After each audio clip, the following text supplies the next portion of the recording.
គីមសុកងៀមត្រូវចំណាយពេលប្រមាណកន្លះម៉ោងក្នុងការជិះកង់ទៅរៀននៅឯសាកលវិទ្យាល័យភូមិន្ទភ្នំពេញនិស្សិតផ្នែកគណិតវិទ្យាដែលមកពីគ្រួសារកសិករក្រីក្រមួយក្នុងខេត្តកណ្ដាលរូបនេះយល់ថាស្ថានភាពរស់នៅរបស់ខ្លួននៅពេលនេះបានបង្កលក្ខណៈងាយស្រួលដល់ខ្លួនជាងមុនក្នុងការផ្ចង់អារម្មណ៍ទៅលើការសិក្សាថ្នាក់ឆ្នាំចុងក្រោយរបស់ខ្លួនពីមុនសុកងៀមត្រូវជួលបន្ទប់តូចមួយស្នាក់នៅឆ្ងាយពីសាលាដើម្បីបន្តការសិក្សារបស់នាងនៅក្នុងរាជធានីភ្នំពេញនេះប៉ុន្តែឥឡូវនាងត្រូវបានផ្ដល់អាហារនិងទីកន្លែងស្នាក់នៅដោយឥតគិតថ្លៃជាមួយនិស្សិតស្ត្រីវ័យក្មេងជាង40នាក់ផ្សេងទៀតនៅក្នុងអន្តេវាសិកដ្ឋាននេះស្ថិតនៅក្នុងសង្កាត់ទឹកខ្លារាជធានីភ្នំពេញអន្តេនេះវាបានជួយផ្ដល់លទ្ធភាពខ្លាំងមែនទែនដល់សិស្សនារីឲ្យបានមករៀននៅសាកលវិទ្យាល័យនៅភ្នំពេញពីព្រោះចំពោះខ្ញុំសង្កេតឃើញថាគ្រួសារខ្លះគាត់អត់ហ៊ានអនុញ្ញាតឲ្យកូនស្រីរបស់គាត់មករៀននៅភ្នំពេញទោះបីជាគាត់មានលុយគ្រប់គ្រាន់ឬក៏កូនគាត់មានចំណេះដឹងគ្រប់គ្រាន់ឲ្យបន្តការសិក្សានៅសាកលនៅភ្នំពេញក៏ដោយពីព្រោះគាត់ខ្លាចខាងសុខភាព You're looking at websites in French I see ក្រៅពីអាហារនិងកន្លែងស្នាក់នៅដែលឥតគិតថ្លៃហើយនោះអន្តេវាសិកដ្ឋាននារី Hubswell ក៏ផ្ដល់ឲ្យសិស្សស្រីៗទាំងនេះនៅការអប់រំភាសាអង់គ្លេសជំនាញកុំព្យូទ័រនិងការបណ្ដុះបណ្ដាលភាពជាអ្នកដឹកនាំហើយនឹងការបង្រៀនឲ្យចេះវិភាគព្រឹត្តិការណ៍សង្គមបច្ចុប្បន្នដែលកំពុងកើតមានឡើងជាដើមនៅទីនេះយើងផ្ដល់ឲ្យមិនត្រឹមតែកន្លែងគេងទេយើងមានការផ្ដល់នៅចំណេះដឹងអញ្ចឹងឃើញថាពីអភិវឌ្ឍការគិតរបស់និស្សិតយើងខ្លាំងក្រៅបន្ថែមពីលើការចំណេះដឹងដែលគេមានពីសាលារៀនដោយសារយើងមានការវិភាគកាសែតឬក៏មានថ្នាក់ leadership អញ្ចឹងវាអភិវឌ្ឍឲ្យយើងគិតបានស៊ីជម្រៅជាងមុនលោក Alan Lightman គឺជាស្ថាបនិកនៃអន្តេវាសិកដ្ឋាននេះលោកមានប្រសាសន៍ថាទីនេះប្រៀបដូចជាសាកលវិទ្យាល័យទី2របស់និស្សិតដែរដោយសារពួកគេអាចប្រើប្រាស់អ៊ីនធឺណិតនិងបណ្ណាល័យដែលមានភ្ជាប់ទៅនឹងកម្រងឯកសារស្រាវជ្រាវលើបណ្ដាញអនឡាញផងដែរ I believe that all of these activities ខ្ញុំជឿជាក់ថារាល់សកម្មភាពទាំងអស់នេះបានជួយឲ្យសិស្សរបស់យើងឲ្យបានលេខ1ក្នុងថ្នាក់នៅតាមសាកលវិទ្យាល័យដែលពួកគេកំពុងរៀននៅក្នុងប្រទេសកម្ពុជាចំនួននិស្សិតស្រីដែលបានបញ្ចប់ការសិក្សាពីសាកលវិទ្យាល័យ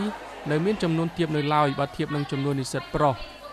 កង្វះអន្តេវាសិកដ្ឋានជាពិសេសសម្រាប់នារីបានរារាំងសិស្សស្រីជាច្រើនមិនឲ្យមានឱកាសបានចូលរៀននៅតាមសាកលវិទ្យាល័យក្នុងទីក្រុងលោក Alan Lightman ដែលជាអ្នកនិពន្ធសៀវភៅ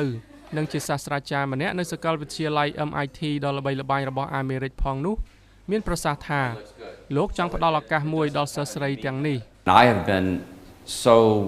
impressed by the ខ្ញុំពិតជាសរសើរចំពោះសេចក្តីក្លាហានរបស់ស្ត្រីវ័យក្មេងទាំងអស់នេះណាស់ទើបតែគ្រប់គ្នាសុទ្ធតែមកពីភូមិដែលគ្មានអគ្គិសនី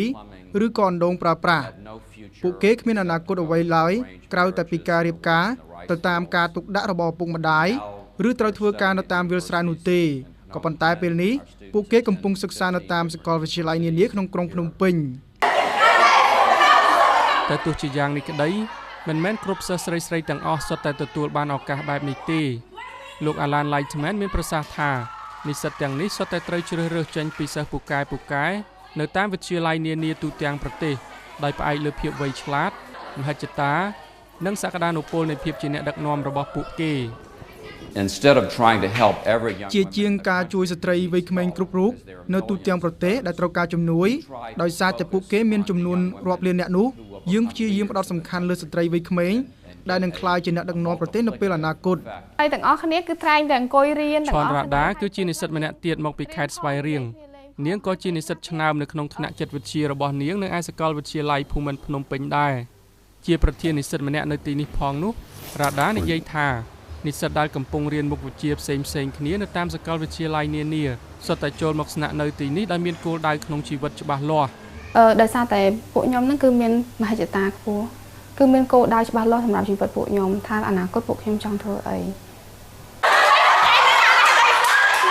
ការសិក្សាដោយអង្គការអន្តរជាតិជាច្រើនដូចជាអង្គការសហប្រជាជាតិនិងធនាគារពិភពលោកជាដើមបានបង្ហាញថា